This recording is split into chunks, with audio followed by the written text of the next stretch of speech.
خداوند کے زندہ کلام میں سے پیدائش کی کتاب اس کا 18 باب۔ پھر خداوند مبرے کے بلوتوں میں اسے نظر آیا، اور وہ دن کو گرمی کے وقت اپنے خیمہ کے دروازے پر بیٹھا تھا، اور اس نے اپنی آنکھیں اٹھا کر نظر کی، اور کیا دیکھتا ہے کہ 3 مرد اس کے سامنے کھڑے ہیں۔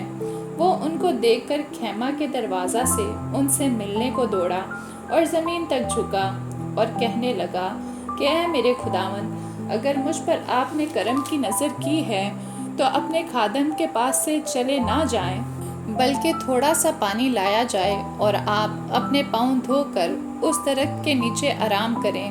میں کچھ روٹی لاتا ہوں، آپ تازہ دم ہو جائیں، تب آگے بڑھیں، کیونکہ آپ اسی لیے اپنے خادم کے ہاں آئے ہیں۔ انہوں نے کہا، جیسا تو نے کہا ہے ویسا ہی کر۔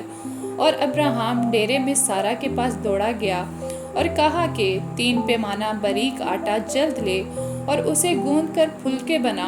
اور ابراہیم گلہ کی طرف دوڑا اور ایک موٹا تازہ بچھڑا لا کر ایک جوان کو دیا، اور اس نے جلدی جلدی اسے تیار کیا۔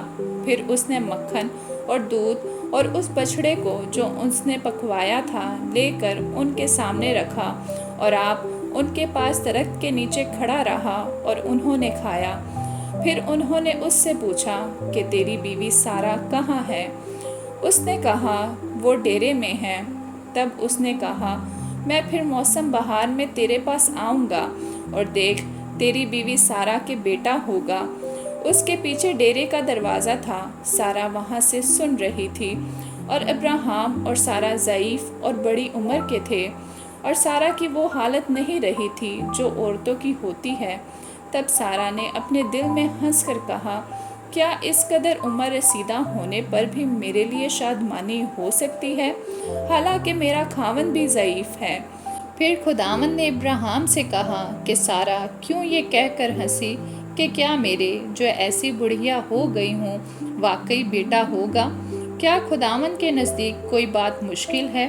موسم بہار میں معین وقت پر میں تیرے پاس پھر آؤں گا اور سارا کے بیٹا ہوگا۔ تب سارا انکار کر گئی کہ میں نہیں ہنسی، کیونکہ وہ ڈرتی تھی۔ پر اس نے کہا، نہیں، تو ضرور ہنسی تھی۔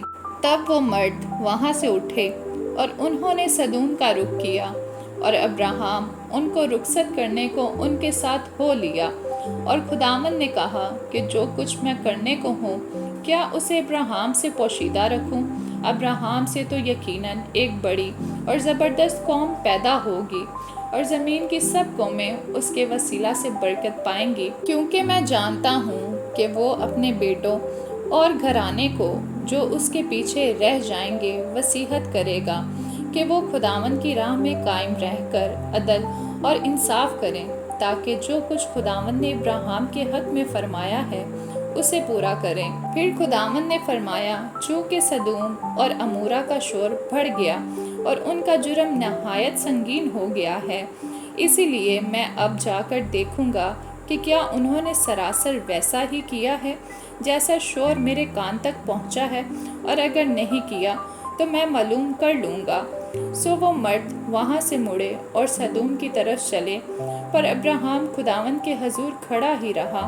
تب ابراہیم نے نزدیک جا کر کہا، کیا تو نیک کو بد کے ساتھ ہلاک کرے گا؟ شاید اس شہر میں 50 راست باز ہوں، کیا تو اسے ہلاک کرے گا؟ اور ان 50 راست بازوں کی خاطر جو اس میں ہوں اس مقام کو نہ چھوڑے گا؟ ایسا کرنا تجھ سے بعید ہے کہ نیک کو بد کے ساتھ مار ڈالے اور نیک بد کے برابر ہو جائیں، یہ تجھ سے بعید ہے۔ کیا تمام دنیا کا انصاف کرنے والا انصاف نہ کرے گا؟ اور خداوند نے فرمایا کہ اگر مجھے سدوم میں شہر کے اندر 50 راست باز ملے تو میں ان کی خاطر اس مقام کو چھوڑ دوں گا۔ تب ابراہیم نے جواب دیا اور کہا کہ دیکھیں، میں نے خداوند سے بات کرنے کی جرت کی، اگرچہ میں خاک اور راکھ ہوں۔ شاید 50 راست بازوں میں 5 کم ہو، کیا ان 5 کی کمی کے سبب سے تو تمام شہر کو نیست کرے گا؟ اس نے کہا، اگر مجھے وہاں 45 ملے تو میں اسے نیست نہیں کروں گا۔ پھر اس نے اس سے کہا کہ شاید وہاں 40 ملیں۔ تب اس نے کہا کہ میں ان 40 کی خاطر بھی یہ نہیں کروں گا۔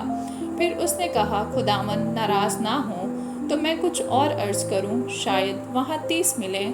اس نے کہا اگر مجھے وہاں 30 بھی ملے تو بھی میں ایسا نہیں کروں گا۔ پھر اس نے کہا دیکھیں میں نے خداوند سے بات کرنے کی جرت کی، شاید وہاں 20 ملیں۔ اس نے کہا میں 20 کی خاطر بھی اسے نصف نہیں کروں گا۔ تب اس نے کہا خداوند ناراض نہ ہو تو میں ایک بار اور کچھ عرض کروں، شاید وہاں 10 ملیں۔ اس نے کہا میں 10 کی خاطر بھی اسے نصف نہیں کروں گا۔ جب خداوند ابراہیم سے باتیں کر چکا تو چلا گیا اور ابراہیم اپنے مکان کو لوٹا۔ آمین۔